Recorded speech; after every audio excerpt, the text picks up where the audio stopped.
Hey y'all, welcome back to Dots and Beyond. My name is Beth. Today we are going to be setting up a new work bullet journal in this beautiful new edition. So let's go ahead and get started. Now this is my current bullet journal for work. It is a bullet journal edition 2 in the standard black. And when I set this bullet journal up, anybody's going to call me out about it. I said in that video, I like the black. I don't think I'm going to get the blue. I don't think I'm going to get the pink. I think I'm going to stick with the black. I think I'm going to stick with the black. And then the very day this edition launched, I went to the website and bought it. So this edition is a collaboration between Bullet Journal and artist Annie Weir. And it's just stunning. I love this color green. It's muted and yet, you know, not too dull. I don't know. I just love it. So I bought it. And we have it.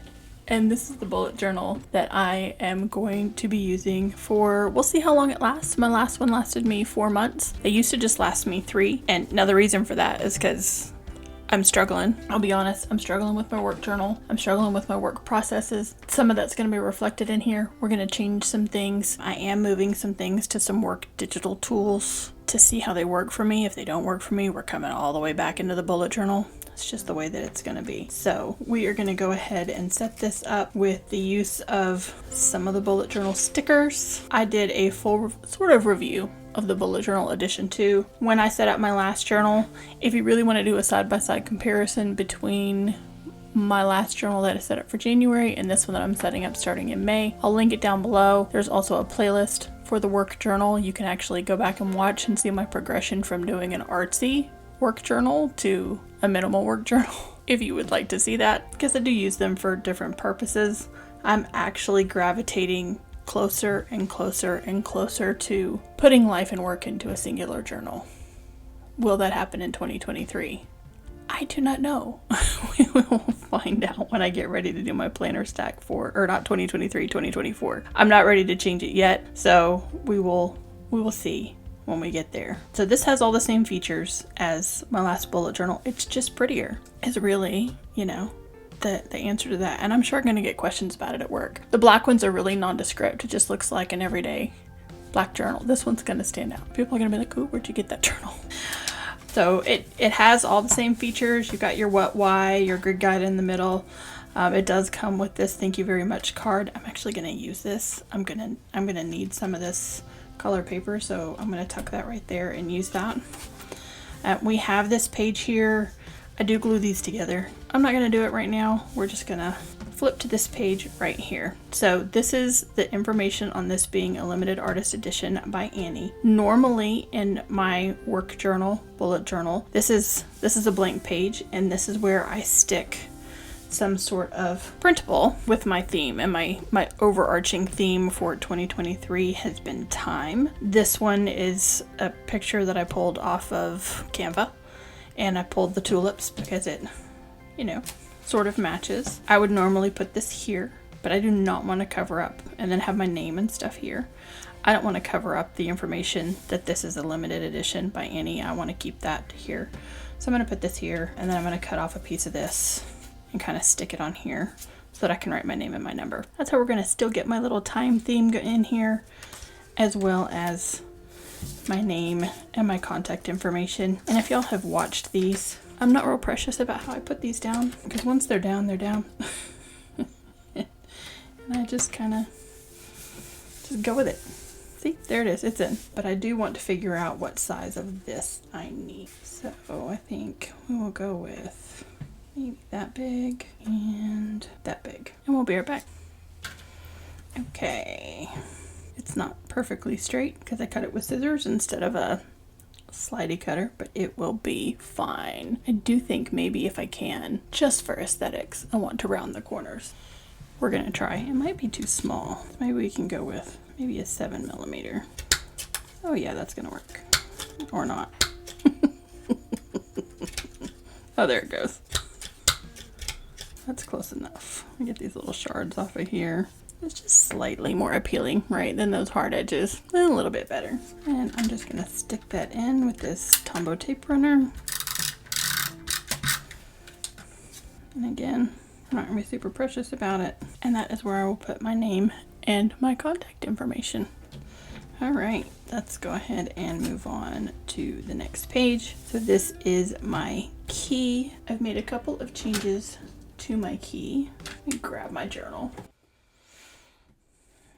So this was my key going into 2023. I am taking out this plus sign for a journal mark. I think if I do combine my personal and work journal, I'll need that to differentiate between note and a journal entry, which for me is something that you're feeling, you need to emote, you need to get on the page, rather than a note from a meeting, that sort of thing. Not using that at all. I just realized I wasn't using it and I don't need it. The thing that I have added is a check mark when I put in a task that is completed that didn't get put in ahead of time. So I didn't put in a dot in order to complete it. And that's just to kind of see how much I'm back planning so that I can come in and go, I did this today, I did this today, I did this today, and see how much I'm adding to my list that either got hijacked through the course of the day or that should have been on my to-do list and I didn't get it on my to-do list, that sort of thing. So I'm just going to call that post task. And then I'm going to move these items up here and put another printable down here. So let's go ahead and get those in.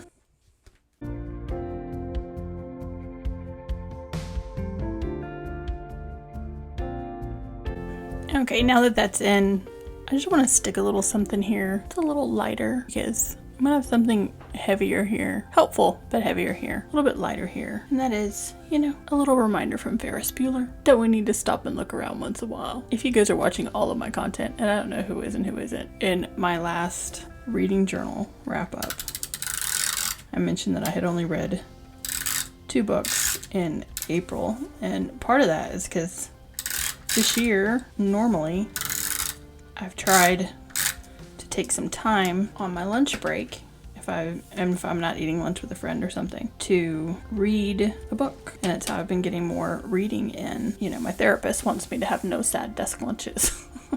I've had lots of sad desk lunches through the month of April. So I need a little reminder from Ferris. I might not need to, you know, steal my best friend's father's car and drive into Chicago. All right, and then I never did fill anything out on my intentions page for the January to April journal. I never quite figured out what I wanted to put there. And I am really trying to dive a little further into the getting things done method and getting stuff out of my head, which means I should go back to really writing everything down. And that's really what David Allen is encouraging people to stop keeping it in your head. I've gone back to keeping things in my head and I need to stop. So this is just a GTD reminder from David Allen. Found this online, dropped it into Canva, changed the color because that was blue or something and I didn't want it to be blue. So just changed it to gray and I'm just gonna drop it in there. And again, we're not gonna be precious about it. And it's just in here as a reminder for if I never need to reference it. You just gotta get the stuff out of your head. Decide, can you deal with it? If you can't, get rid of it. Someday maybe, reference it. Can you deal with it? Yes. Will it take less than 2 minutes? And this is what I'm super guilty of, because sometimes that thing that's going to take less than 2 minutes is the frog. And if y'all heard of the swallow the frog method, where you have that one thing you're just dreading doing and you let it hold up your entire day. I'm so guilty of this thing and it'll hijack my whole day. I'm super guilty of not swallowing the frog and just doing the thing that's got to get done that's holding you up from doing anything else. Just guilty. Super guilty. And the funny thing is I'm one of those people that totally always owns up to my actions. So if it's not like I'm like, oh, I'm gonna get in trouble if I don't own up to this thing kind of situation. I don't know. I can't explain it. I don't know why I can't quote unquote swallow the frog and just get on with business. Sometimes it's one of those things that I need to work on. So we're going to go ahead and just put that reminder in there so that I have something in there. All right, here is my index. I am going to draw some lines in here with gray and I am using the natural third marker. Again, the bullet journal edition 2 has third markers and half markers. So there's 2 dots on the half markers, there's 3 dots on the third markers, and we are just going to use that right there. And these first 2 pages of the index, because there are 2 spreads for the index, this is different than my January setup because I really wasn't coming back and using my index like I needed to. Maybe just because habitually in my home journal I don't keep an index and I've gotten out of the habit of it. Sorry, I do have to turn the book to write things. I'm gonna put topic here. I guess it could be a monthly page, it could be any number of things. The topic will go here, and then any of the pages that it's on will be here. And that's so that following the original bullet journal method, if I need to start threading things from one journal to the next, I can do that by indicating also what journal it's in, because I will also number and organize my journal. And so I'm going to put pages here. I don't think I really need that header. It's more for y'all than it is for me. And that's it. That'll be my index, because if I fill this in 3 or 4 months, I'm never going to make it through all of that. Okay, similar thing, but this is going to be for projects, and specifically it'll be for, I'm just naming everything projects. I do delineate between them in other pages in this journal, and we'll see that here in a minute, because I do have what I would consider project. I also have events as an event manager, so I consider my events to be projects. Sometimes I call them events, sometimes I call them projects. But for here on the index, just for those pages, we're going to put them here. And this is because I want to be able to see a master list of my projects. I'm going to categorize them as they go along. So we'll talk about that in a minute.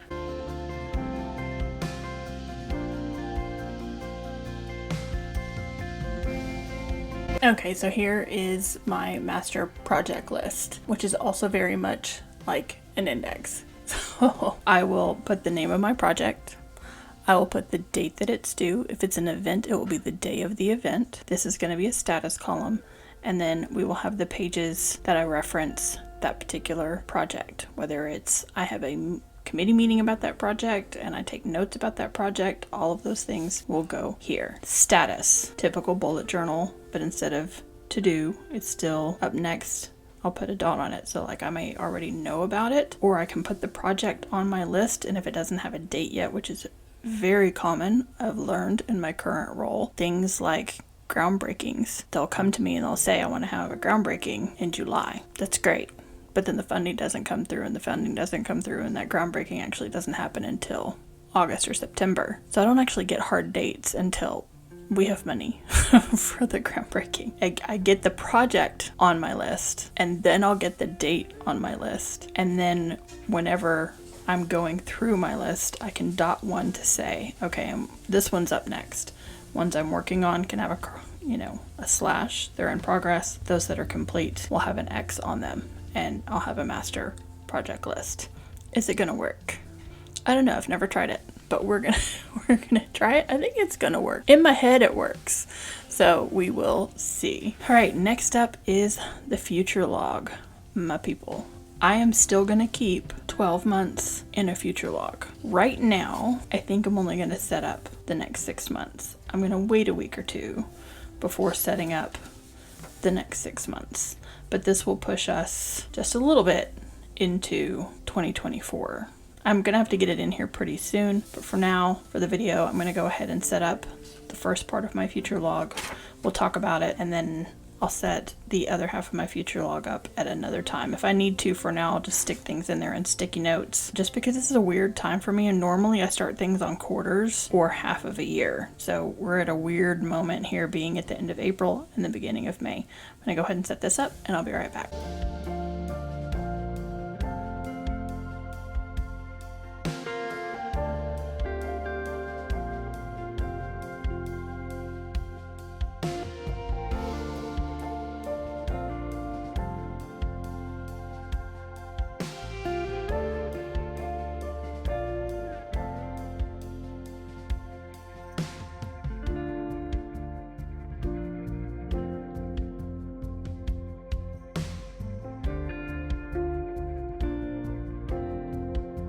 Okay, there we go. There is the start of my future log. And what I do is I do segment some of these areas down here.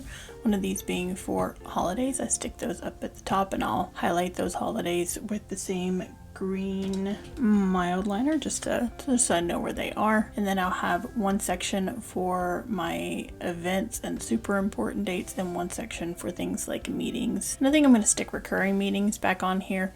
In my January setup, I had set up a spread for recurring meetings and it worked, but I didn't really refer to it all that often, so I don't feel like I need to keep it in here. Again, it's one of those things that's also in my Outlook calendar. That was a great idea, not as functional as I thought it would be. And again, we're going to go ahead and skip this future log for now. Like I said, I am going to have to stick it in there pretty quickly. Another one of the pages that I do like to have in my journal is a reminder of my values, and that's what I'm going to stick here on the left page. What I do is I put my work values on one side because most organizations have core values, and then I have my own work core values. They are different from my personal core values, very, very different. My personal core values are in my Notion video, which I can link up here somewhere on my goal setting. I do have a different set of work core values, so I just stick them in here as a reminder. Most of the time they tend to align a little bit with my employer, at least to some extent. So I'm going to get those in here and then we'll talk about this page, which is another addition for this year.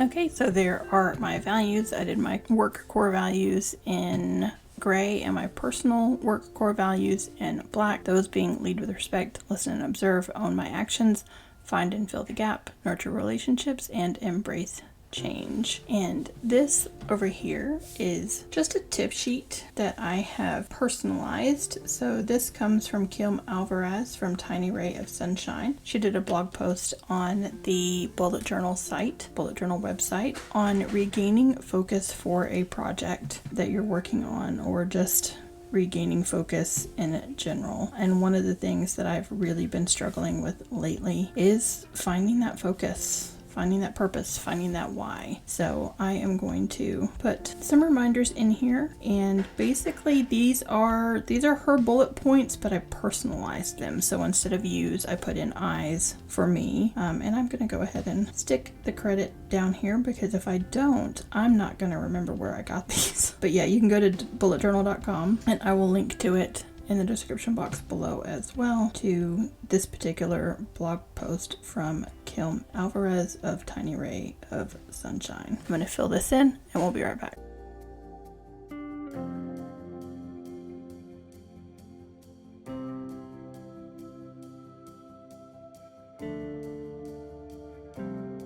Okay, so here are these little pointers on just regaining focus. One of them being pick the project, the activity, the task, whatever it is, just pick it. Identify and write down the value to me and to the other stakeholders that are involved. Anticipate the possibility of feeling overwhelmed, having doubts, being insecure, frustrated, all of those things, and set yourself up for success. Go to your workspace, get in the mindset for work. That may mean cleaning your space. Like, if you could see the carnage around me right now, not conducive to work. Figure out what needs to be done today to move forward. Narrow that thing down to the very one next action and start. Because we all know that once we start, momentum will then carry us forward, and then begin with the mentality of experimentation. I'll erase my pencil marks later, but that is it's just a reminder. And sometimes we just need to stick these little things in our journals, or on a wallpaper on your phone, or just on a note on your phone, or somewhere where you can reference it later, check it, stick it wherever you need it. You can find it again on the Bullet Journal website. All right. Speaking of getting things done, this is a time log. And I am putting a time log in here. I started one in the back of my last journal. It's only got 3 or 4 entries in it to really keep track of repetitive tasks and how long they take me. And because I'm figuring out that I want to do a little bit more time blocking, and that I really don't know how long some things take me in my work environment.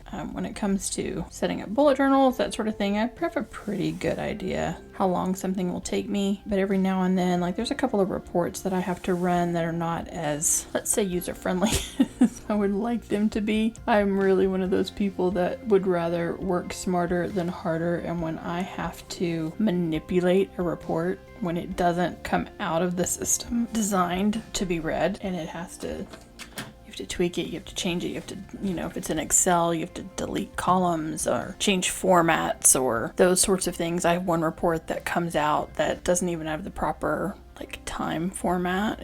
Anyway. And so I started setting a timer when I start those tasks to find out exactly how long it takes me to do those things so that I can plan better accordingly. And of course, along with this type of thing, it's also good to block off time in your calendar when you get ready to do that thing.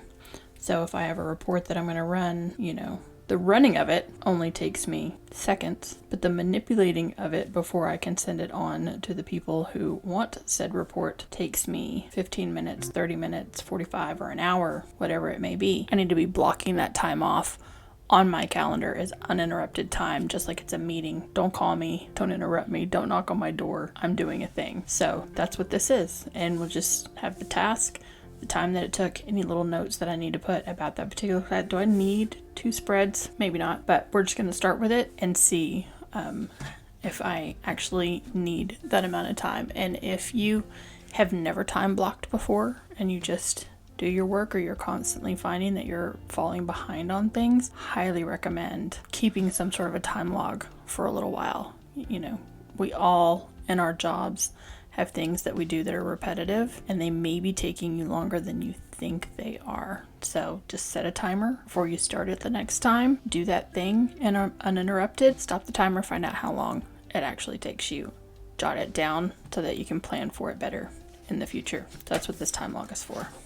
This is going to be super simple. It is a someday maybe list, and this comes back to that getting things done method, and these are going to be projects or things that I want to do. Someday ones are ones that pretty definitively planning on doing, but they're not immediately on the Outlook, so I don't want to stick them on my project list yet. They're just going to live here. Maybe are those things that I'm still trying to flesh out in my head, so just jot it down here. It's like a parking lot. You just stick it there, and you may or may not end up deciding that that is something that you want to do. And if definitively you decide that you're gonna follow up on that thing, then you move it from the maybe list to the someday list, or you move it from the maybe list to the project list. For now, I'm gonna leave this page empty. I may need to put something else there. I may not. Just wanted to have the extra space. I thought about sticking a quote there or putting another printable or that sort of thing, and then I thought, let's not do that, Beth. Let's just leave that there so that if another idea comes along, we can go with it. I have started setting this up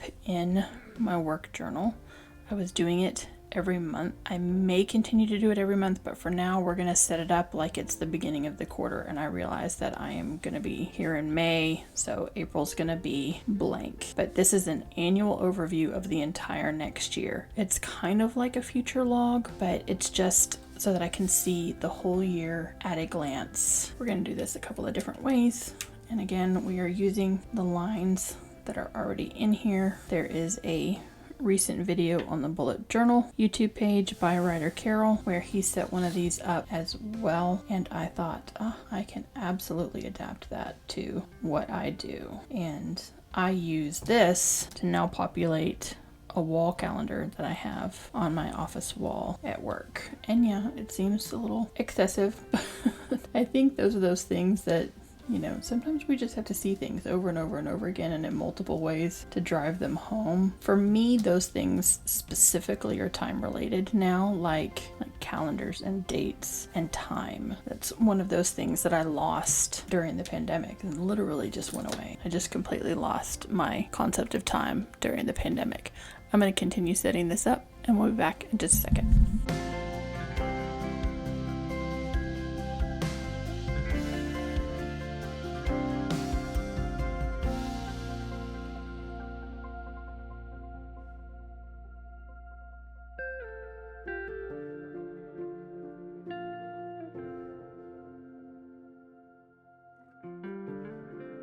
Okay, so here is that annual overview. When I first set this up, I talked about getting some Pilot friction pens, which are different colors and erasable, and I could move things around. I tried that and it was way too many colors on the page for me, and my eyes were going all over the place, and I had projects here and events there and programs there. And so what I did was figure out which ones I needed more space for. This top portion of each monthly box is for my events. I am still carrying and using a black Pilot friction pen on this page so that yes, it is erasable.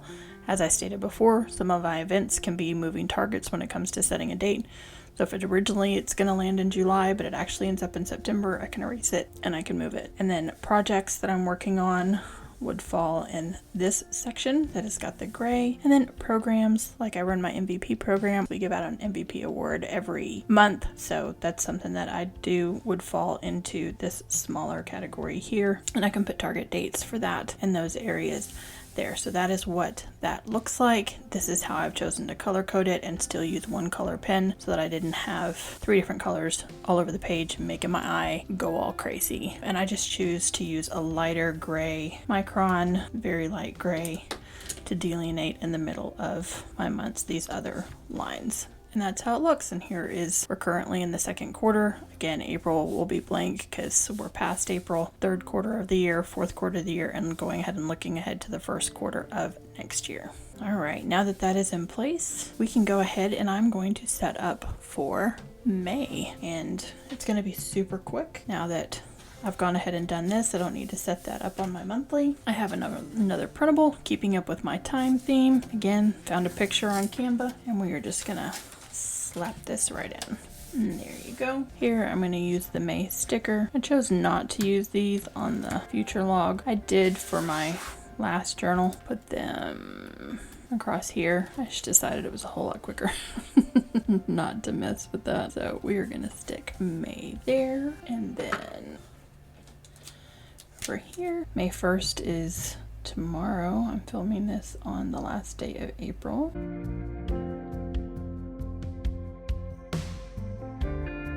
I am going to borrow this little Archer and Olive thing, stand that up like that, and stick in our stickers. And yay for me that we don't have to cut these down because they start with I mean, I'll have to cut them when we get down there to the end, and maybe I should do. I'm sure y'all have probably laughed at me multiple times trying to get these things stuck on. I'm so bad at it, and it is good enough. And then I do not have some tiny scissors handy. And since I have another May header, I'm just gonna go ahead and I think I'm gonna go ahead and stick it kind of centered right there.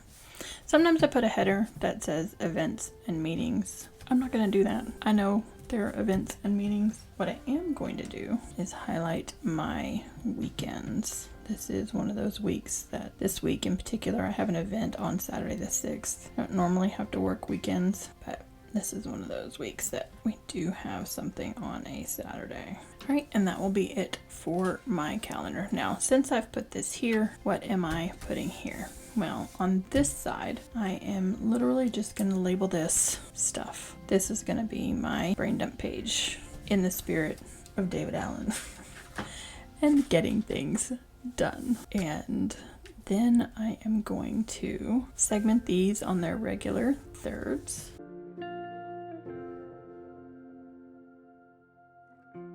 And then this top box, I'm going to go ahead and segment in half. Okay, I'm going to switch to a black pen. This pen switching is extra. You know, you could do all of this with a single black pen. This bottom is going to be for my monthly review. I know what I want to do with this one. This is going to be for my detours list. This is that list of things that I like to keep each month that I can always go back and say, oh, I wrote that terribly. I can always go back and say, do you want to know why I didn't have this project done on time? Do you want to know why I was behind on this particular timeline? It's because this detour got in the way and just derailed everything. And so I keep a list of those things that have not been on my radar at all. Nobody has come to me and said in a timely fashion, can you help with this? Will you do that? Do. So detours end up on here. So for example, in January, I ended up planning a memorial service. Obviously, we did not know somebody was going to pass away suddenly. Last month, we had a tornado and we started a food drive and some other things that we did to help our staff that were affected by the tornado here in Little Rock. Was involved with that. That was a detour.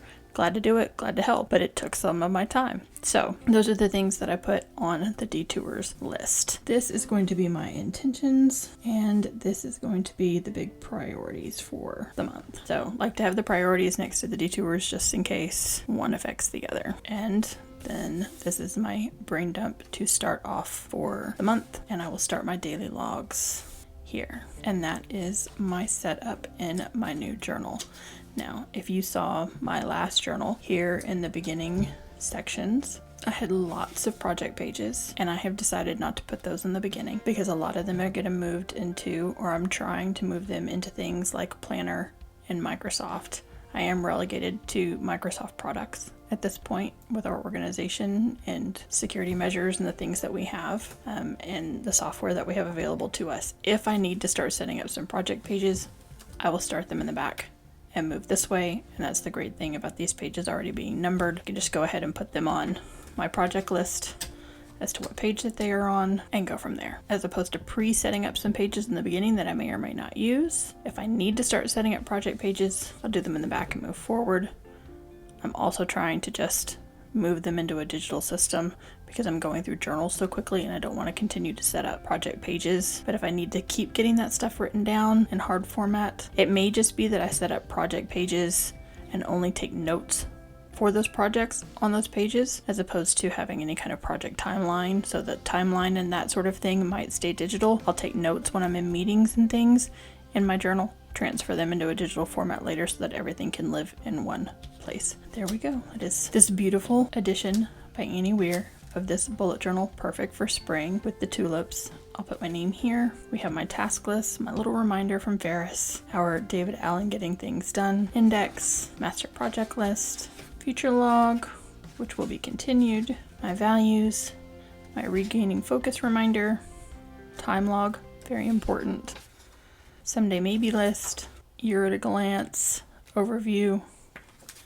and our setup for May, which I will begin using tomorrow, which is why we had to go ahead and get this done. I'm also working on starting to get some projects now that I've had a really crazy time in my work life, a little bit behind me again, back to filming in advance so that I can get these out in a more timely fashion.